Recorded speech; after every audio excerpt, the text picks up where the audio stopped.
No matter who you are or where you go, heading outside even for a few minutes is always worth it. I'm your host, Amy Bouchatz, and here at Humans Outside, we're using the Humans Outside 365 Challenge to build a life around spending time in nature while hearing from fascinating outdoor-minded guests. As a journalist for 19 years, I've let curiosity be my guide. After my husband's injuries from military service, we started looking for a better way to live. That's why we moved sight unseen to Alaska to see if an outdoor-focused life was the answer. Since September 2017, I've personally spent at least 20 consecutive minutes outside every single day, no matter what, to explore how nature can change my life. Ready to hear from experts and outdoor lovers who make heading into nature just a part of who they are while we work to do the same? Let's go! How do you get used to an entirely new outdoor space, to a world full of outdoor risks that feel big and scary, to the great unknown?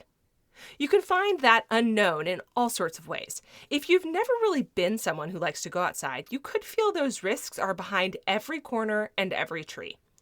I remember when I first went camping with my little family in Tennessee and Kentucky, the idea of being out in a storm, encountering spiders and snakes, having to go to the bathroom outside, and simply not being able to sleep at night in a tent all felt insurmountable.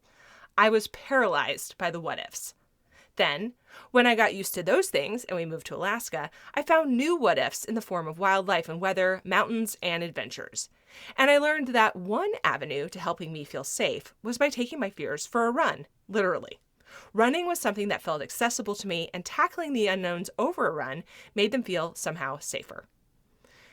How we each tackle the unknowns or make ourselves feel safe differs person to person, and today's guest has her own unique perspective on those steps, and it's something that might help you get out there too.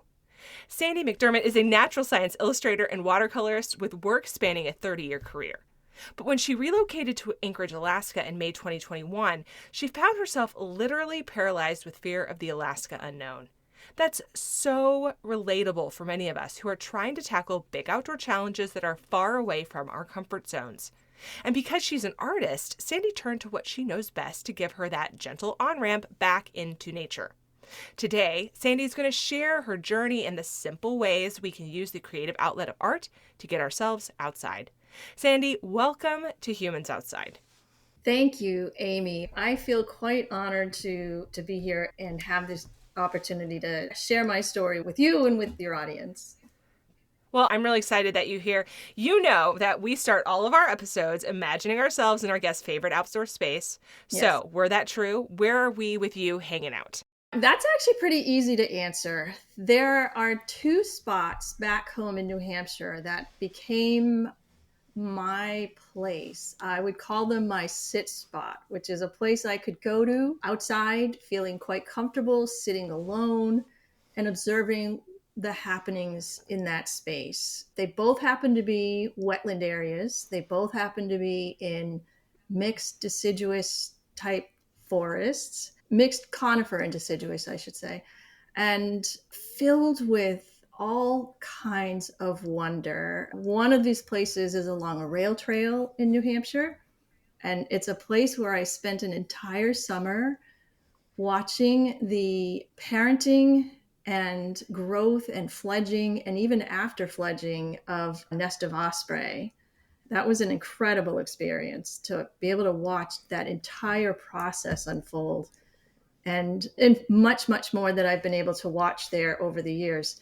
And then the other place is in the mountains of New Hampshire, where I did not get to see osprey, but I got to see so many other animals using that space, surviving in that space, seasonally seeing what changes throughout the years. It was just a place I could be really quiet by myself with my sketchbook and just learn.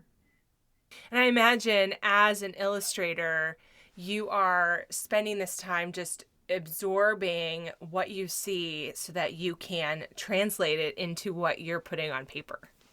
Yeah. My tagline on my website is interpreting nature through art. And that's exactly a fitting description from my field observations and field journal, the things that I initially see happening right in front of me, and then turning those into, or letting that inform my teaching and Mm. my finished works as a fine artist or watercolorist, and more recently, the writing that I've been doing.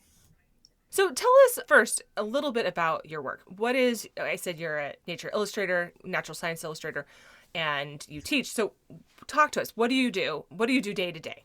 Well, day to day, it can vary. Ultimately, I'm an observer of the natural world. I use that to learn primarily. And the way that I learn about natural history, of course, one obvious way would be reading, but the skill and the path that I chose is to be able to draw it from life.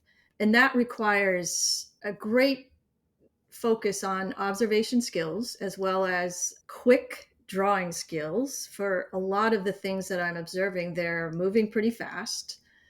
And then formal training in art and drawing and painting as well to help me out with the slower process. As a natural science illustrator, that can be applied to publications. So I think the first thing that people might think about is books, and that's true. Being able to illustrate plants and animals for publication could be technical books, could be academic, it could be children's books. I illustrated a book of prose once, a few years back, that was a story about a woman and her struggle with making art that pleased her. And in it, there was a lot of reference to natural history. So that was a fitting project for me. T-shirt designs, logos, murals. The biggest thing these days that natural science or scientific illustrators are devoting their time to, the need is there, is information graphics. But my work specifically, I've sort of taken a step away from that hardcore type of illustration, and I've become the kind of artist that wants to work more loosely with my painting and to some extent my drawing. A lot of it most of it starts in my sketchbook. And then from there, I'll move to drawing paper or watercolor paper to produce something more of the fine art with my own style on it. That's what I call abstract realism or representational art, where I'm trying to represent the flora or fauna that I'm focused on, but not with the really tight rendering skills that are required of scientific illustration. So you like to go outside and draw. We Yes. know that. How did you find yourself in Alaska, and what challenges did your love for nature encounter once you got here?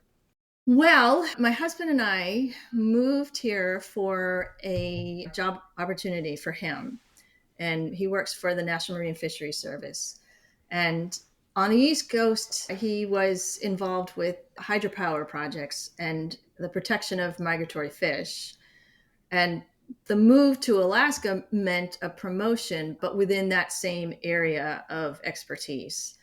So that's what brought us here. And I knew when we decided to do this that I was going to face my own challenges. And that most of those related to the outdoors for sure, because there is a lot of unknown things here, unknown to me. I'm aware of the bear and the moose, and that's primarily, that was probably at the front of my anxieties. But it extends to plants as well. I had to learn what kinds of plants to stay away from or be aware of that could be potentially Sure. dangerous. The environment itself, like the mountains here, are so different from the mountains back home. So I had to gain some understanding and skill, and there certainly was a healthy amount of respect already in place for how to move about the area, this new Mm-hmm. world, this place that seems so wild and foreign to me on arrival. I think expecting or knowing that you're going to be challenged is one thing, and then Mm. seeing how you actually, the extent to which that's true, and actually react to that is another. In my own personal experience, that was true, right? I knew that I would be challenged. I didn't understand that I would be paralyzed. Did your fear surprise you? I think that the fears, I wasn't surprised by the fact that there were fears in place even before I moved here. I was definitely surprised by the intensity of the fears. And you're right. For me, they were paralyzing. I really felt like almost everything had an element of potential danger to it. And I couldn't move about freely as I did at home. I didn't feel safe anywhere by myself. And by its very nature, my work requires me to be by myself. So Right. I think the intensity of the fear and anxiety is what surprised me. I appreciate you talking about that because I think it is important to normalize the experience of feeling nervous or feeling fear or feeling anything that we would characterize as being not positive, not the thing that we wanted, right? I think there can be a lot of shame around those things that we stand here and be like, oh, you shouldn't be afraid. But honestly, and we talk about this a lot here, that fear, that nervousness is a normal human reaction to risk. It is a reaction, a completely, not just normal, but protective. It is your body and nervous system protecting you to risk and to things that feel unsafe. And whether those reactions are outsized to reality is not really relevant. What is relevant is talking about how it's true, because feelings are not something that's right or wrong, they just are. And so when we say, hey, this is like a real thing, I feel this way, well, now we can try to find a gentle on ramp or a series of steps or a way to overcome those things and not let them control us. But if you're going to do that, the very first thing you have to do is acknowledge that they exist, because how could you possibly get over them if you don't care that they're there or you don't name it and claim it? You know what I Right. mean? Yeah, absolutely. Absolutely. And I had no problem acknowledging that they were there. I can sometimes be that person that wears their emotions on their sleeve. And if I feel really overwhelmed with a specific emotion, I need to share that. I need to get it out. And you're right. There really was a level of self-consciousness, of feeling kind of in a way putting myself down, because I'm generally a brave person. I got on a bike and rode across the country with my husband, and that had its own sets of challenges and fears involved, but we did it. I'm not terribly risk averse. I love the outdoors and I love being in the mountains and I love the challenges that involves. But it was just a whole nother level here, figuring out how am I going to do my work in a place that requires me to be, the work itself requires me to be alone much of the time outdoors, but a place that's totally freaking me out on how I can do that while being bear and moose aware at all times. And Mm, even being in the city, you can encounter those it's situations. true. So It's true. In fact, I think I've encountered more risky moose encounters in the city than I ever have outside the city because I'm not looking for them, right? yeah, Was yeah. there a time that you were maybe feeling tempted to give in to that fear and just say, forget it, I can sketch couches, not plants, or, like I can change what it is I do and do that instead so that I can stay safe and not go outside? That's an emphatic hard no. I never gave into that those fears and anxieties that I was having. I let myself move through them. It was really tough because day-to-day life can move so slowly when you're under those kinds of constraints. I was fortunate in that the move here, and even before moving here, I was able to do my work full time, which was not always the case in my career. And on moving here, I had the space and the time to focus on what it is I want to do and somehow have the time to figure out how am I going to execute that? How am I going to make it okay to do what I need to be doing and what I want to be doing in this place? And, I want to preface some of this by sharing that the couple of years before moving here were really tough. So there was COVID, of course, and we moved during, I guess it would be the first full year of COVID.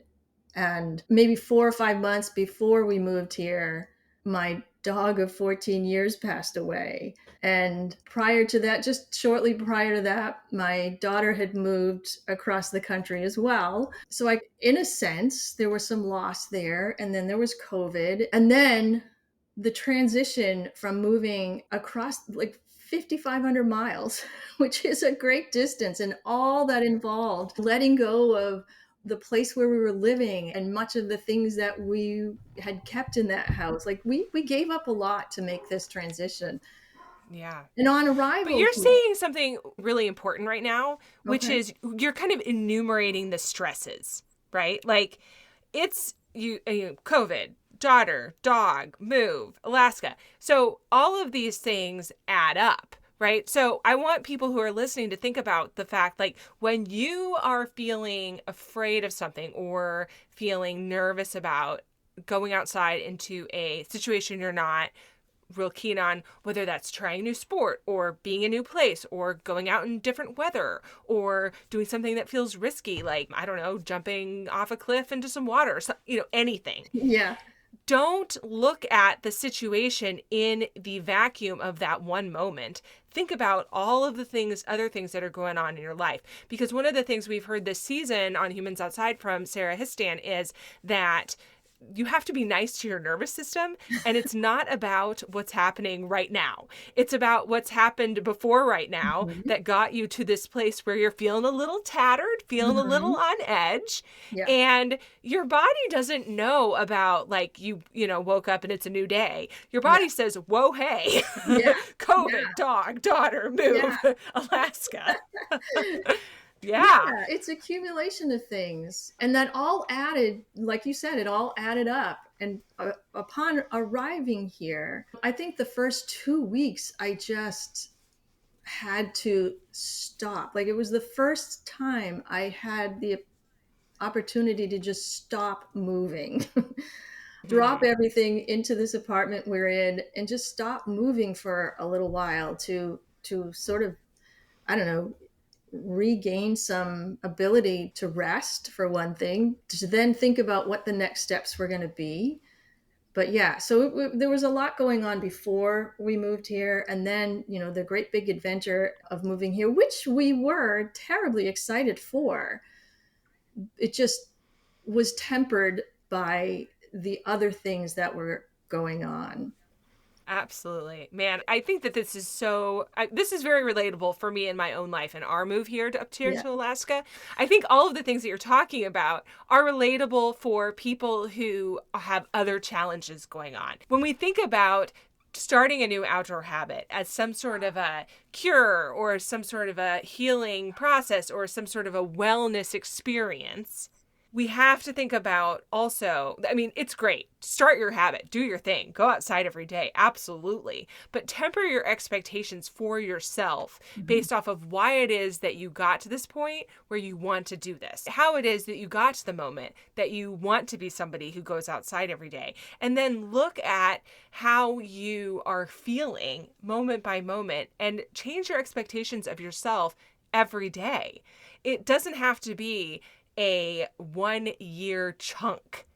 If you think about it in bite sized pieces of 20 minutes or whatever amount of time you have chosen, now you're tackling it according to how you feel right now. So for you, if one day you're feeling more energized and less exhausted by all of this other stuff, maybe you go somewhere or go on a walk that feels a little bit more risky than you're willing to take on a day that you're particularly tired. Yeah. This is like all very normal.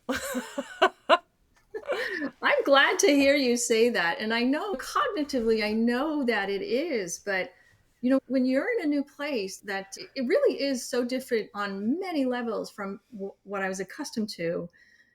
I look around and I see all these people that are out running or walking or doing whatever, skiing after dark in places where you could find a moose or a bear. I see people running alone in on the trails. Everyone around me seemed so relaxed to be doing what they're doing and not feeling like any of this was risky. And I totally get that. I imagine that most of those people I've observed were or are locals that have lived here, born here perhaps, but even those who came to Alaska specifically for those kinds of adventures, that their level of risk, I think, is way different than mine. And so just observing these people doing things that to me seem so scary to do made me feel, and of course this is my own reaction, I understand that, but it made me feel less in some way. Why can't I get my head around this? Why can't I get myself to take that walk down the power line by myself? Why can't I get myself to ride my bike from Kincaid Park back to the downtown area of Anchorage by myself? For a long time, I really struggled with that. Why do I not feel comfortable? Why am I having such a hard time feeling safe being alone here? Yeah, so that was something I think in some ways I'm still grappling with a little bit, because I've come to a place of feeling somewhat comfortable on some things, but there's still a healthy level of fear and anxiety that I'm still navigating. Yeah. Hey humans, just a quick break to remind you that if you want to build your own outdoor habit, the Humans Outside 365 Challenge is a great way to get started. Cool and exclusive challenge swag, including a finisher medal and a decal, is waiting for you. All you need to do is visit humansoutside.com/challenge. Don't get left out. Go to humansoutside.com/challenge to learn more now. Okay, back to the show. So I'd love to hear how art helped you work through some of that to get to that more comfortable place that you're talking about and taking those incremental risks. So first tell us about how art helped you, and then I'd love to hear what steps you took to just getting out the door and getting back out there. Okay. I got to a point where I just decided that I'm here for a reason. Primarily, that reason is my husband's work, which this was something really great for him. So I was 100% on board. Now I'm here.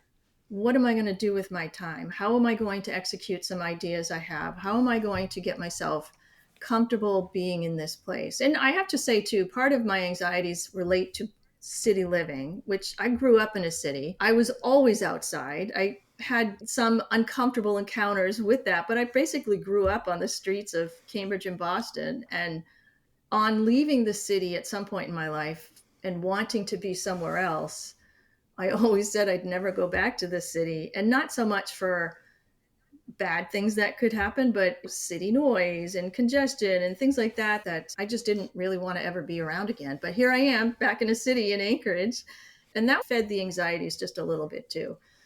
But what I decided, you come to a point where you just have to have a discussion with yourself about how are you going to do this? How are you going to make living here Mm-hmm. work for you?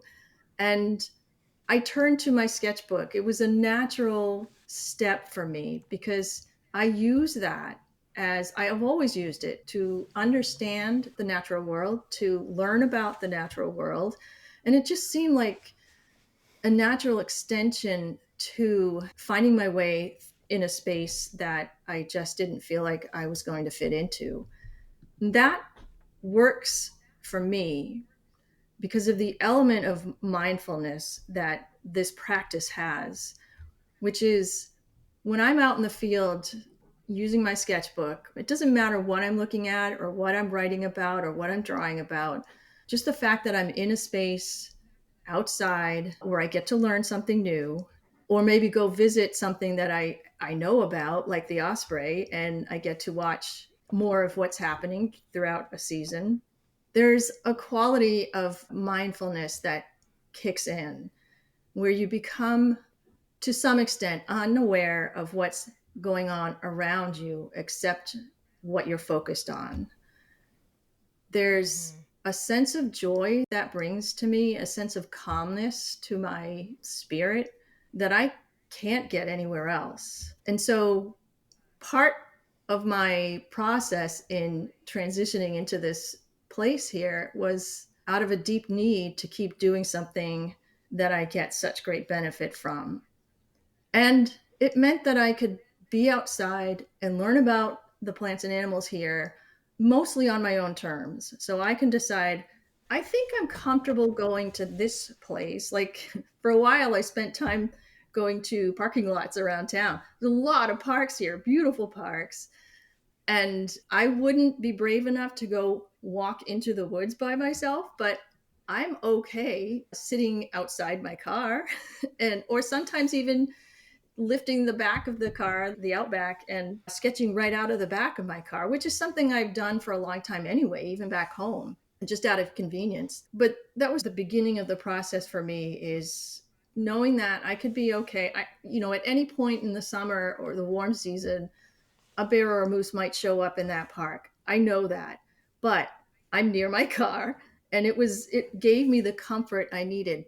But really the driver was a basic need to be doing what I'm doing, to be outside and to be drawing outside, and it introducing myself to the flora and fauna that I came across. And there's obviously so much more than the bear and the moose. There's, all these wonderful plants and ecological communities and habitats that provide life-sustaining resource for so many things. And I want to learn about it. So that was the main driver for taking that first step to being able to sit somewhere outside by myself and focus and start the process. And as you said, it was very incremental. Yeah. Yeah. What I hear you saying is your art is for you a safe space. And it provided sort of a safety blanket, if you will, for taking those steps to getting out there. And it's almost like well, for me, this is running, right? Like running gives to me all sorts of benefits. I feel better. I have good ideas, all of these sort of exercise related things, right? And running outside, because running itself is something that I feel safe doing, just the activity. Because that activity makes me feel safe, running outside in unknown spots feels better in a way that may not feel good if I was just on a hike or walking or backpacking or doing anything except the one activity that I have talked about. But for whatever reason, it's running is a container for me to go into those spaces. And now that I've done it, sure, I can go there later. It was fine. But I ran there first. So Yeah. Yeah. and the art is the same. It's the same way. So you teach an art course. You've got a year-long course people are doing right now, and Yeah. you teach drawing of plants and animals. Yeah. It's a big step to go from no thanks Alaska, this is unsafe, to I'm not only going to sketch brown bears, but I'm going to teach a workshop on it. So are you surprised that this is where the journey has brought you, and why or why not? Actually, yes. That's an emphatic yes. I am surprised that that's where the journey has brought me. I want to caveat this by saying I love all animals and plants. I love bear. I love moose. I think they are incredible animals. And the fear really lies in startling one, surprising one, and not trusting that my own instincts, that I know what, or that I will do the right thing if that happens. I could be the deer in the headlights that just totally freezes, or I could be that person that turns around and runs away, which is, I don't know. And I think right now my bigger fears lie with that rather than, the bear or the moose Mm-hmm. itself. But having said that, We call that being paranoid. Paranoid. I haven't heard that term. I might It's use it. like paranoid, but with a bear. Paranoid. Yeah, that's Paranoid. great. Yes. That might be the title of my next newsletter. So there are lots of things that I knew I wanted to do. And one of them was, I want to see bear, but I want to see them at a safe distance. And I want to see them in a situation where I could spend my time or some time drawing them, sketching them from life, because wow, what an honor, what an incredible experience that could be. Same with the moose. We have bear and moose back home, just not in the numbers. We don't see them the way we do here. And so one of the things that my husband and I decided to do was to go on. In the first couple of years, we've been doing a lot of touristy things as ways to just get ourselves out into the state of Alaska and learn some things. And last year, one of those things was going on a guided brown bear tour.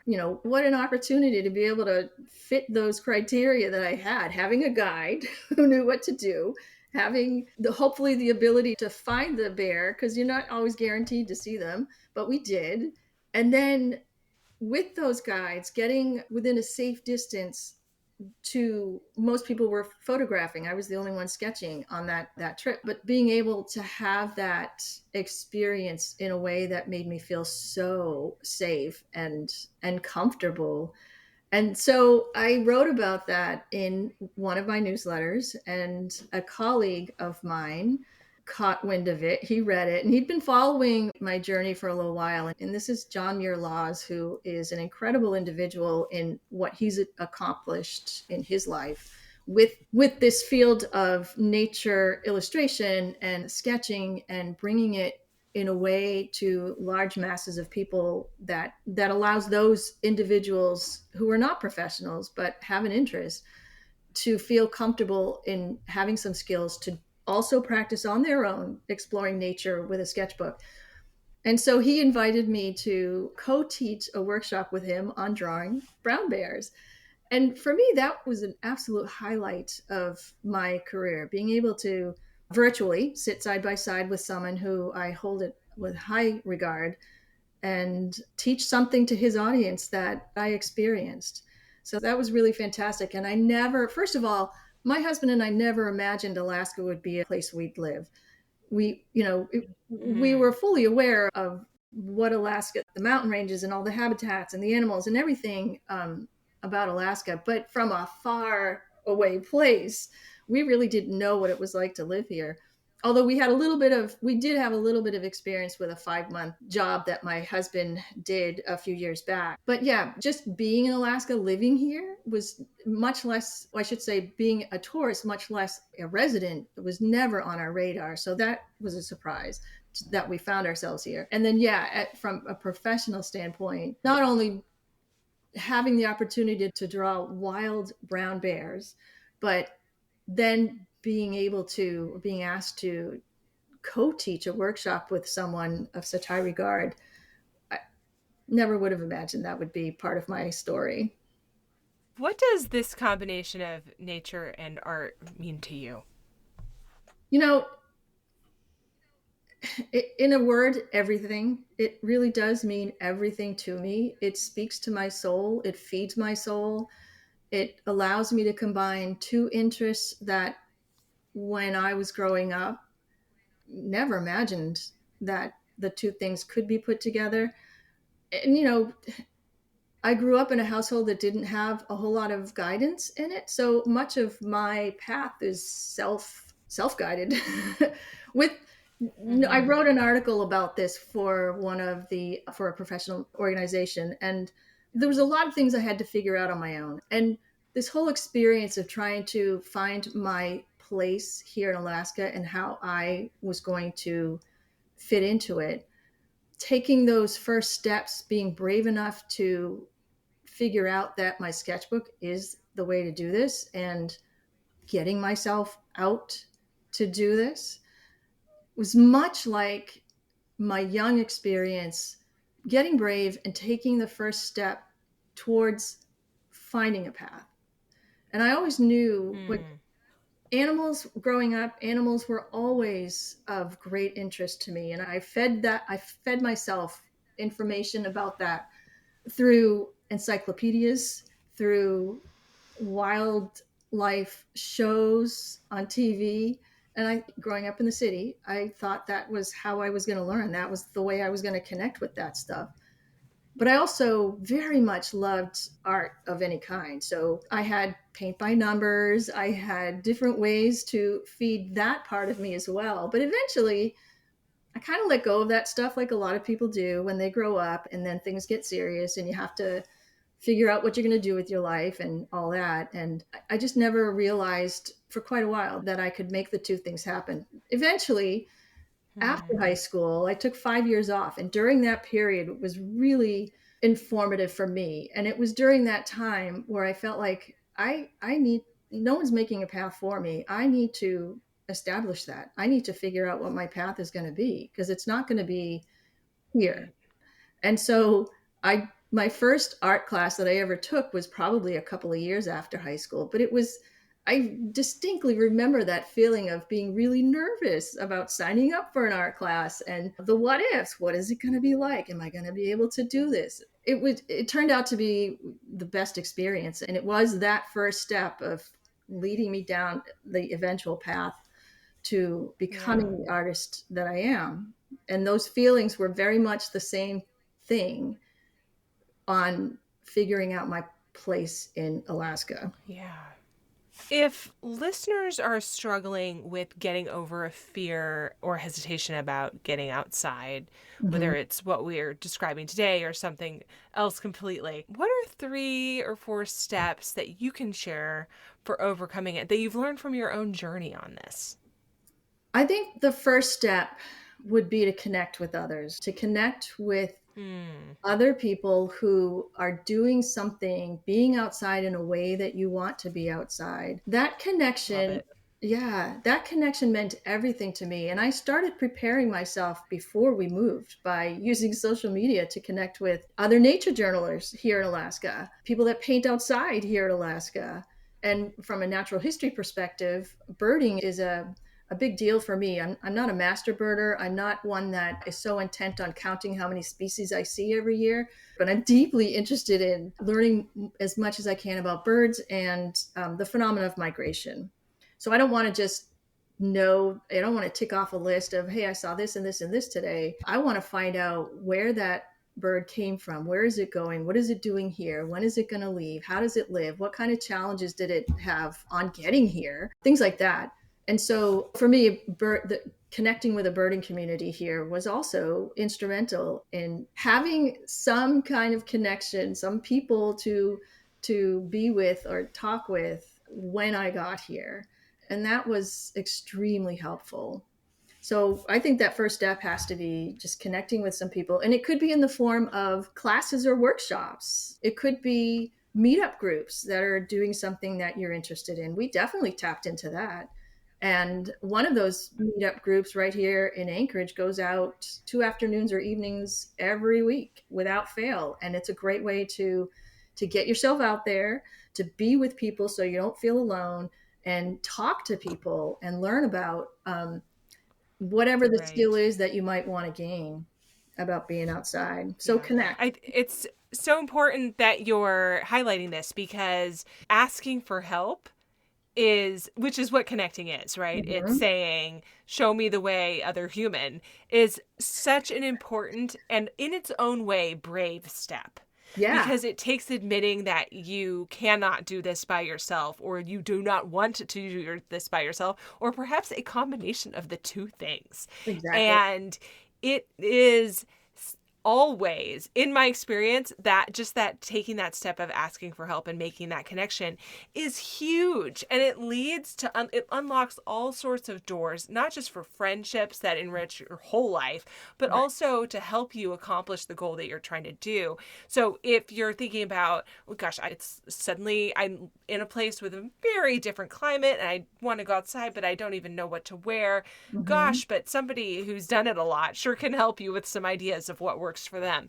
It's the basic things like that. It's Yeah. showing you where to go. It's telling you how to dress for it. It's giving you advice on wearing non-slip footwear. Just little things that you would never think of on your own. It's Right. reminding you that you can use hand warmers in your mittens, Amy. Yeah. It's stuff like that, right? And Okay. it makes such a huge difference. It Yeah. makes such a huge difference. Okay, what else? What are your Oh, other tips? well, so I just one last thing about that first tip is something I have found could be really useful is connecting with organizations that offer virtual workshops. So right off the bat, REI, the company REI is one of them who offers all sorts of virtual workshops on how to be outside, how to dress, how to prepare, how Mm-hmm. to be bear aware, all these different things that are really basic but can be so incredibly helpful to getting a start. So I just want to add that to the list of Oh, possible that's a ways great to. tip. The second step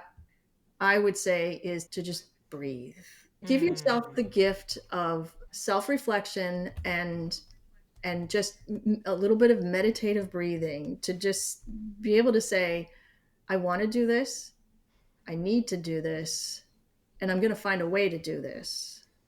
And I think here is where the incremental steps came into play for me. So one of those first steps was after connecting with people and after going out with some birders, and one of those birders happened to be a plein air painter as well. So she was deeply embedded in the community, and I got multiple invitations to join her and the birding community. And that was my entry into finding spaces around here that potentially are felt safe for me to be around by myself. And so after having that kind of experience over a period of time, it really was a matter of taking some breaths and deciding I could go to the parking lot of McHugh Peak and I could paint some things and draw some things right there by myself. But my car's right there. I could sit in it. I could sit outside of it, but not far from it. That was an incremental step in putting my brave pants on, essentially. And then I'm still in a place where I'll only hike with groups. So all of these incremental steps in that phase number 2 of being able to feel like I can do this. I think I can live here. I can find a way to make this work.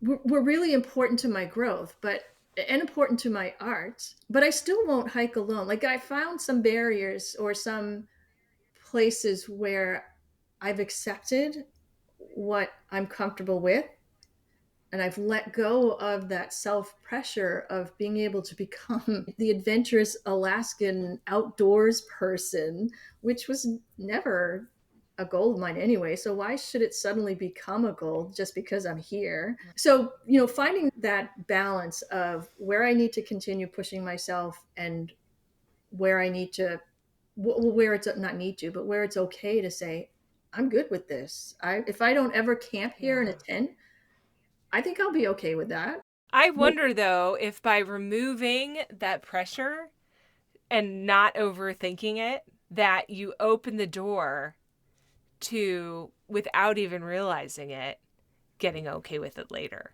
Like, I think we're going to have another call in a year and a half and you're going to be a camping fool. Or maybe not. But yeah. It could happen. Because now you're not, when we put pressure on ourselves to be something suddenly and leap from point A to point W overnight, we sometimes just rag on that nervous system more. This is what Sarah's talking about in this episode that we did. We're just asking ourselves to stretch further than we can. Yeah. And by putting that slack back into that rubber band she talks about, we give ourselves the bandwidth to stretch incrementally all the time without snapping. And so I think we're going to I'm going to look you up in 2 years. You're going to find that you're backpacking Denali or something. I don't know. It's going to be crazy. It's possible. That's my prediction. I'm actually thinking to myself, it is possible that next summer, it's not going to happen this summer. I still need a little more time, but it could happen next summer. I might develop a desire to. I mean, a lot of these desires that I talk about are really deeply embedded things that my brain and my body and my soul want to do. And I mean, back home, we were hiking all the time. We were canoeing. We were not just car camping and tent camping, but we were on the tops of mountains sleeping in our sleeping bags. And I always had a healthy fear of bears back home. And these nights where we would spend exposed on a ridge or something, just below the ridge or whatever, there was always running through my mind, what if a bear walks through, like the what ifs? But living here in Alaska and dealing with what I had to deal with in my own head has really given me the freedom I think I'll appreciate more back home. I'll go hike by myself. I don't know if I'll camp by myself because that's not really in my nature. I enjoy it better with people, but there's a lot more that I think I'm going to be able to do back home that being here has allowed me to consider. But yeah, I think, my intention with this whole experience, using my sketchbook to get comfortable here and as a way to learn about the flora and fauna, introduce myself to the flora and fauna, and in some corny way, let them get to know me. I'm going to be writing a book about this experience because I think it is relatable, and I think it's really important for others to hear others' stories and find some inspiration from that to bushwhack their own path to feeling brave about um, whatever outdoor experience that is causing them some anxiety. Yeah. Yeah. So incremental steps. That number 2 here is breathe, meditate a little bit, and put your brave pants on and take that first little tiny step that will then expand and expand until you're doing things that you just didn't imagine you would do in the beginning. As a final thing for us, Sandy, can you describe a favorite outdoor? I mean, we've talked a lot about you spending time outside today. So I think you probably have an outdoor moment that you can share with us. Something that, is just one of those things that sticks in the memory that you could just go back to. If you would be so willing, share one of those and tell us where you are and what are you doing. So I immediately am brought back to the cross-country cycle trip that my husband and I did. And our daughter and our family dog joined us as well. They acted as our Sherpa, our, supply van and all of that. But riding that distance through a variety of habitats and lands and places that we hadn't been was an incredible experience, filled with more challenges than pure joys. But I can remember one specific day that was absolutely pure joy, and it was riding. We were in Montana, and we were riding from a little bit north Montana down. We were heading south after spending weeks and weeks going from Washington State pretty much straight up in an easterly direction. And now we're starting to drop south a little bit. And this was on I had to look it up, but I knew it was one of the America's byways. It's the Big Sky Backcountry Byway. And this road encompasses Badlands and Buttes and rolling prairies. And it was when we were cycling over or through the rolling prairies. And what I remember about that day was it was a gorgeous day. It was a road that wasn't heavily trafficked. So that allowed for feeling much more freedom about riding on the road. And it was this beautiful warm color of green on the prairies themselves, these just giant rolling prairie. And Big Sky, Montana, just this giant, endless blue sky filled with those wonderful puffy white clouds. And the joy, I mean, that alone brought a lot of joy. And just being outside all day, every day, doing this cycle trip. But that particular day just released me from so much stress of riding through bear country in Washington and Idaho and parts of Montana, trying to get over like 8 or 9 massive summits through those states. And then you're kind of out onto the flatland of Montana. And we hit these rolling prairies. And it was literally about a 55-mile day that we had to cover with about one big hill, about every mile. So it was just this long up and then this great big down, and then you go back up again and then down again. And the whole day was spent doing that. That is just a super memory that I hope I hang on to forever. Sandy, thank you so much for joining us on Humans Outside Today, helping us normalize some of these fear responses and giving us some ideas of ways to step through them. Thank you so much. My pleasure. And thank you, Amy, for inviting me to be on your show. It really is truly an honor to be here. Thank you. Thanks so much for listening to this week's episode of Humans Outside. Help me out by leaving a 5-star rating or review wherever you get your podcasts. It really does help other listeners find the podcast too. Now, go get outside. Until next time, we'll see you out there.